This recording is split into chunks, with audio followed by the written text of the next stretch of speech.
Thấy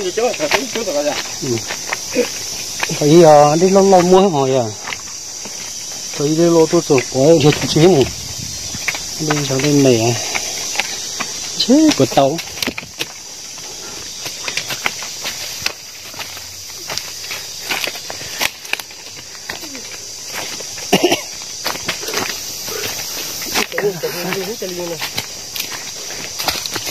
Nó như thế bị chặt rồi.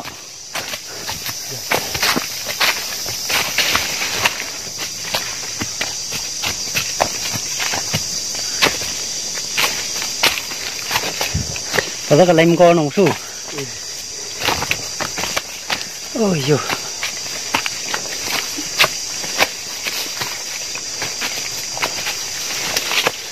Ôi giời. Ôi giời. Ôi. Sốp lên rồi. Thở rồi. Ôi chỉ lọc ba ơi, tôi không có nè. Ôi. Con này khó cho đây đâu. Dễ xin này, các gì. Nó khỏi ta là muốn đấy không?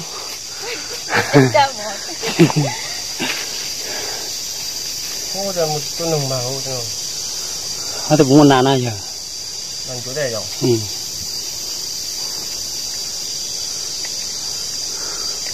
Đây có chút phải cài. Tụi tớ đấy cho tớ chỉ tụi à. Chắc là có ấm món đâu chút cái gì. Chứ một cho như chó bách chồng.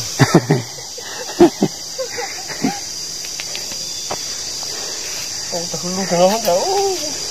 Con rượu con của nó mà cũng sắp tạch rồi. Rượu, bây giờ cũng có con thì con của này. Vì ta thì cũng xiên nó. Nếu mà mặn cũng to mà. Cái này gì thế? Ai dù.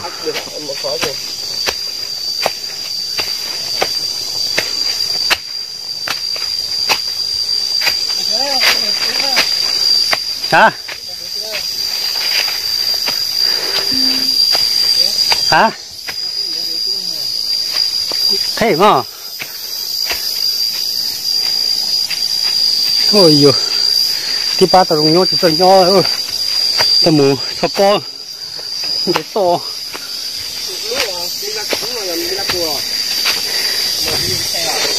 Dạ cỡ. Dạ cỡ. Ơ bà nào mà. Tao nhau tao mình. Tao phải lừa. Nhau làm trồng nữa. Thì có một cái liếp lát chùa. Khá tạc kế rồi, chẳng không thơ. Bài gấu này.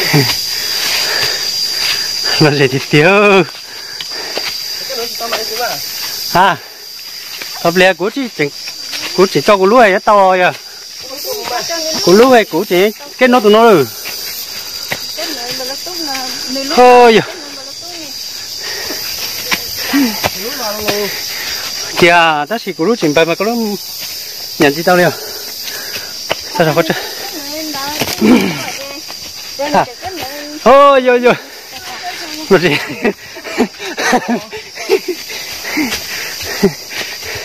Chuyện đã uống. Ba để nấu. Ôi giời. Thịt sọ à.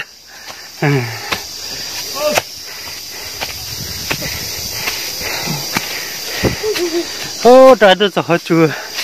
Đủ ó luôn. Thế khó chú. Chị chiên gai chỉ nhỏ. Thì đi bỏ nó đó. Ôi giời. Lặt khẻ thịt tìa. Tôi khó chú với chị chiên gai. Thỏ nuôi chỉ nhỏ nữa. Ô chị thở tua ta nó sẽ chỉ một tua suốt. Ôi giời. Đá ô.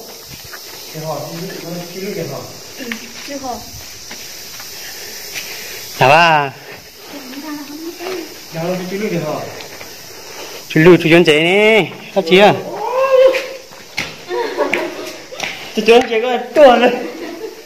Thế với chị nó chỉ tàn này. Cháu rồi. Ê.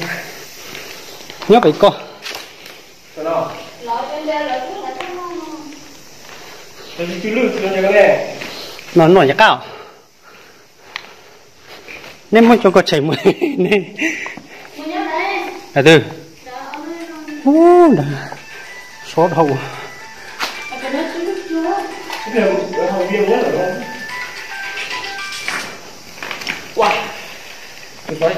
wow cho nữa có mòn nên cho đã dạ rồi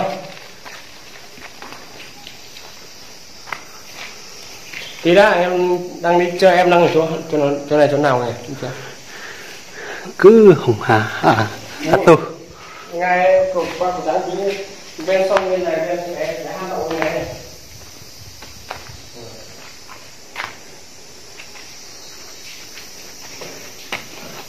nè tôi cũng muốn cho chị lưu bắt trẻ ta mua một cá thôi một cành thì cho đụng cho nên cho nữa cho tiền này chú cá chú bò thế họ cho xem sóc có gì nè thì chú bò kế là tới tính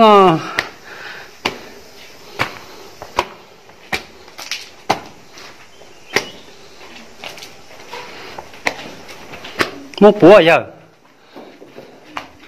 trong lúc cứ mua cờ ăn thức quẩy từ dài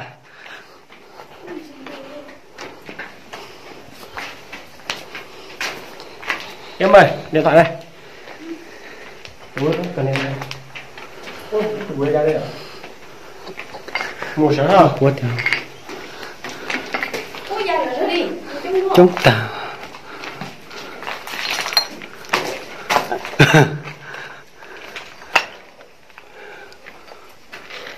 cái này cái mic này trai nữa giờ không cầm muốn mua gì nữa à sắp phua à sắp phua à mua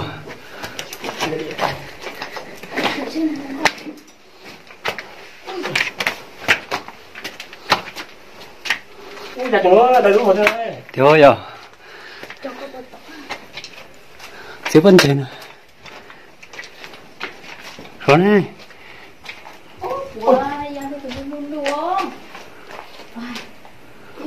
Có trở về chị về. Khó chắc. Ồ thế rồi. Ô. Wow, trứng chả. Anh nói tôi xíu mà. Thì tôi nó trên trái tuổi tróc ăn. Mình tiếp tu liền. Có bù sao tao sao đấy. Chơi nữa con trái. Mày. Trong lúc cơ. Mới chào ơi.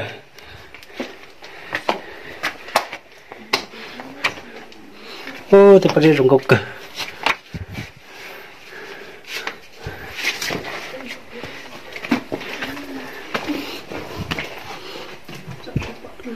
Nó chính ta trong đục cờ rồi lồng không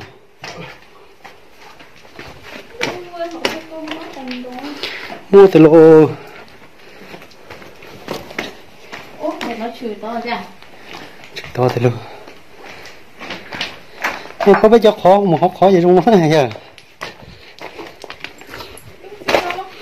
thế đủ đùa nào mà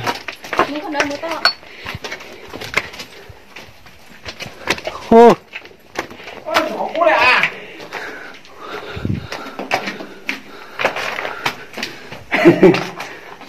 Chờ có biết rồi. phải tới tôi tỏ sát nó bây giờ. Ô. Ủa anh ấy tôi cho phải nó cái chửi nó.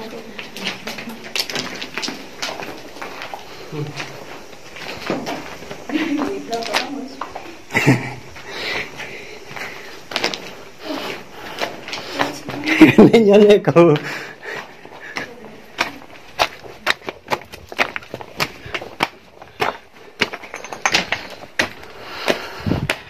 có gì trộn tuần tì mất chuyển đau vậy à có chuyện nào bây giờ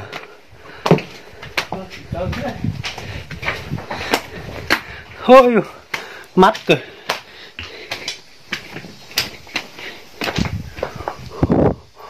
ô lùi nữa nữa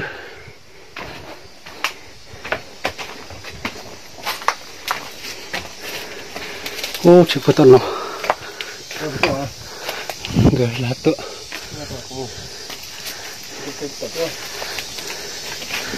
ô cái chuyện này nào ô tiêu là mà chụp công bây giờ tiêu là mà bãi à mẹ như này bãi chụp lý à ho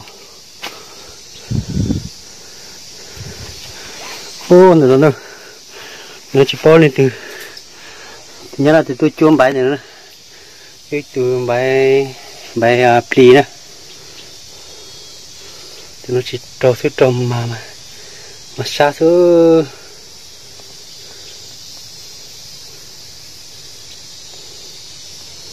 thì bé huông bãi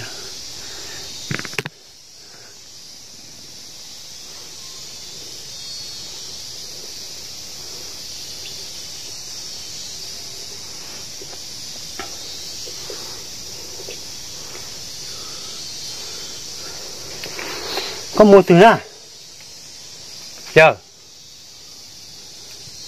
bớt xanh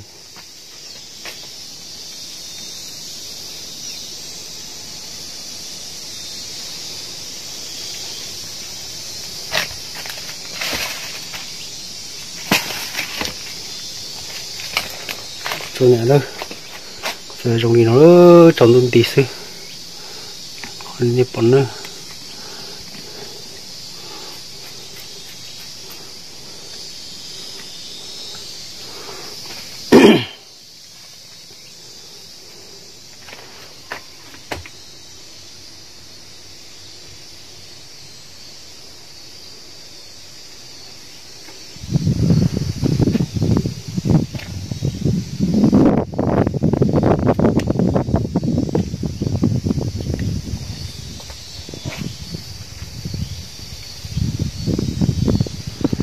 nó tôi chưa lan xỉa xin nữa chung mấy gì mong mà chung này chung xì chung có chung một ta đầu tiên xì từ này vậy tôi chưa lan xỉa sọ cơ ta xỉa tôi xin nó vậy tôi chưa lan xỉa đi bỏ nó xí thế có dễ chỉ rong có đi nó xỉa sai sai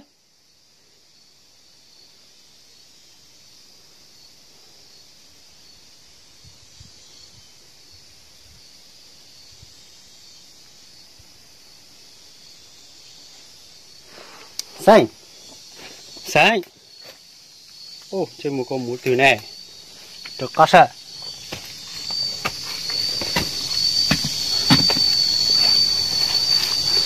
rồi cắn một số xe một từ đó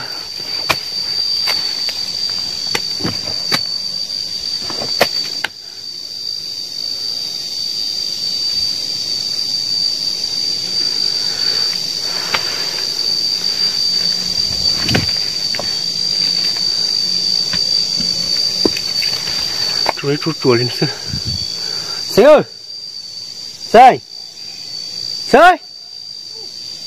có gì vậy cơ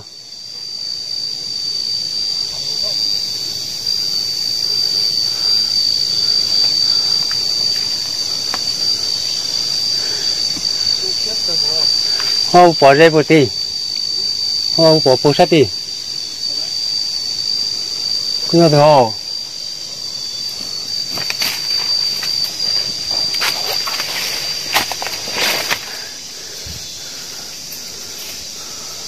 ôi dồi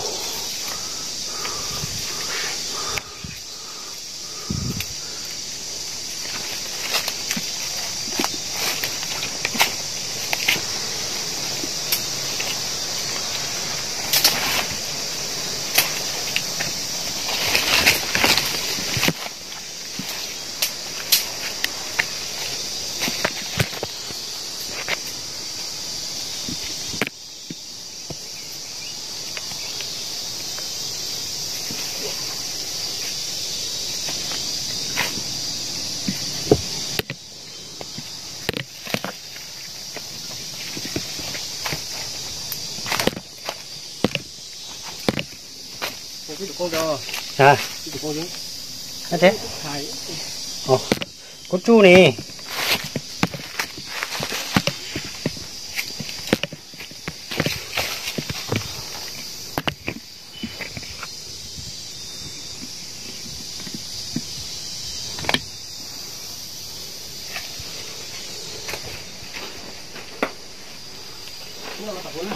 ờ ờ ờ